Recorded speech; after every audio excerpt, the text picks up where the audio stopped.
పేరుతో బెదిరించినంత మాత్రాన జన సైనికులు వెనక్కి తగ్గరంటున్నారు తూర్పుగోదావరి జిల్లా రాజానగరం జనసేన ఎమ్మెల్యే అభ్యర్థి రాయపరెడ్డి చిన్న. నియోజకవర్గంలో ప్రచారం కోసం ఎక్కడికి వెళ్ళినా ప్రజలు బ్రహ్మరథం పడుతున్నారని ఆయన సంతృప్తి వ్యక్తం చేస్తున్నారు. జనసేన మేనిఫెస్టో అందరికీ సంతృప్తినిచ్చిందని, అందువల్లే ప్రజల ఆదరణ పెరుగుతోందన్నారు.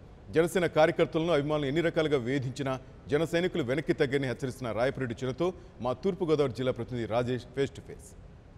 తూర్పుగోదావరి జిల్లా రాజానగరం నియోజకవర్గంలో జనసేన ప్రచారంలో రోజు రోజుకు మరింత ముందుకు వెళ్తోంది. ప్రస్తుతం మనతో ఇక్కడ రాయపరెడ్డి చిన్న ఉన్నారు. ఆయన అడిగి మరిన్ని తెలుసుకునే ప్రయత్నం చేద్దాం. సార్, ఏంటి రోజు రోజుకి మీ పార్టీ బలపడుతుంది, పెద్ద పెద్ద నాయకులు వచ్చి మీ దగ్గర చేరుతున్నారు? రాజానగరం నియోజకవర్గం జనసేన పార్టీకి కంచుకోట అండి, చాలా బలంగా ఉంది. ఈ నియోజకవర్గంలో అధికార పార్టీ అవినీతిలో కూరుకుపోవడం, దానికి ప్రతిపక్షం కూడా సహాయ సహకారాలు అందించడం, ఆ రెండు పార్టీలని ప్రజలు నమ్మే పరిస్థితుల్లో లేరు ఈ రాజానగరం నియోజకవర్గ ప్రజలు. ఒకరు వస్తే అవినీతి పెరుగుద్దని, మరొకరు వస్తే రౌడీజం పెరిగిపోద్దనే ఒక ఆలోచనతో, ఒక అభద్రతా భావంతో అయితే ప్రజలు ఉన్నారు. ఇళ్ళకెళ్ళి కూడా అర్ధరాత్రి 1 గంటకి బెదిరింపు చర్యలకు పాల్పడుతున్నారండి ఈ ప్రతిపక్ష పార్టీ వాళ్ళు.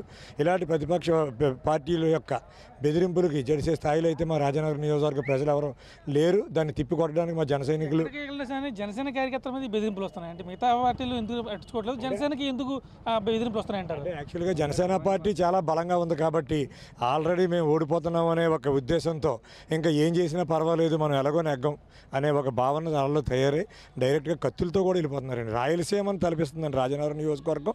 ఈవేళ తూర్పుగోదావరి జిల్లా అంటే ఒక అన్నపూర్ణగా కానీ, లేకపోతే ఏంటంటే ప్రశాంతతకు మారిపోయారండి. అలాంటి తూర్పుగోదావరి జిల్లాలో రాజానగరం నియోజకవర్గాన్ని భ్రష్టు పట్టిస్తున్నారని కొంచెం మంది, రాయలసీమని తలపించే విధంగా వెళ్ళి పెద్ద పెద్ద కత్తులండి, పామాయిల్ కత్తులు, పటాకత్తులు వేసుకొని ఇళ్ళకెళ్ళి, అరే మీ నాన్న జనసేన జెండా పట్టుకున్నాడు, నువ్వు చెప్పు లేకపోతే నేను ఎత్తుకుపోతాం, ఈ టైపు బెదిరింపు చర్యలకి పాల్పడుతున్నారండి. చాలా ఘోరంగా ఉంది. లేకపోతే వ్యాపారం చేసుకునే వాళ్ళు ఉంటే డిపార్ట్మెంట్స్ని పంపించడం వాళ్ళు చేసే వ్యాపారాల మీదకి, ఈ రకంగా చాలా చాలా ఇబ్బందులకు గురి చేస్తున్నారు. కానీ దీనికి ఎవడో కూడా జన సైనికుడు కానీ, రాజానగరం నియోజకవర్గ ప్రజలు కానీ ఇలాంటి తాటేకి చెప్పులకి భయపడే ప్రసక్తే లేదు.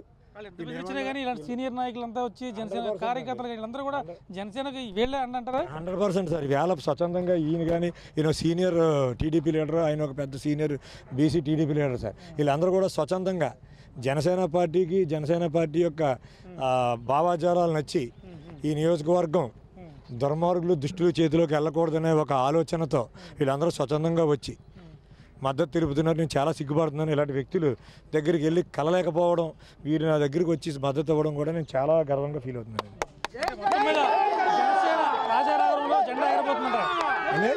మద్దతు తెలుపుతున్నారండి.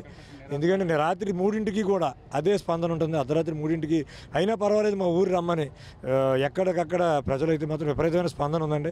మార్పును కోరుకుంటున్నారు సార్. ప్రత్యామ్నాయంగా సమయం దగ్గర పడిపోతుంది. ఇక కేవలం 4 రోజులు మాత్రమే మిగిలింది. మిగతా నియోజకవర్గం అంతా కవర్ చేశారా? దాన్ని ఎలా షెడ్యూల్ చేసుకుంటున్నారు? కోరుకొండ మండలం, సీతానగరం మండలం మ్యాక్సిమం అయిపోయిందండి. ఇప్పుడు కోరుకొండ మండలం, రాజానగరం మండలం మ్యాక్సిమం అయింది. సీతానగరం మండలం రేపటి నుంచి మేము దాని మీద దృష్టి సారించి ఆ మండలాన్ని కూడా మేము మా పార్టీని మొత్తం ప్రజల్లోకి తీసుకెళ్ళడం కావచ్చు, ఇప్పుడున్న పరిస్థితుల్ని ప్రజలకు వివరించి వీళ్ళిద్దరూ వస్తే ఏం జరుగుతుంది అనేది కూడా మేము ప్రజలకు తెలియపరచడానికి సిద్ధమవుతున్నాం. షెడ్యూల్తో అన్ని మండలాలను, అన్ని గ్రామాలను కవర్ చేసుకుంటూ కార్యకర్తలను, నాయకులను ఒక రకంగా అందరూ కూడా జనసేనకు మద్దతు ఇవ్వడం చాలా సంతృప్తిదాయకం. ఖచ్చితంగా రాజానగరం నియోజకవర్గంలో జనసేన గెలిచి తీరుతుందని చెప్పి రాయపరెడ్డి చిన్న ధీమా వ్యక్తం చేస్తారు. గవర్నమెంట్ సాగితో Rajesh, 99 TV, Rajahmundry. For more updates, please subscribe 99 TV Telugu.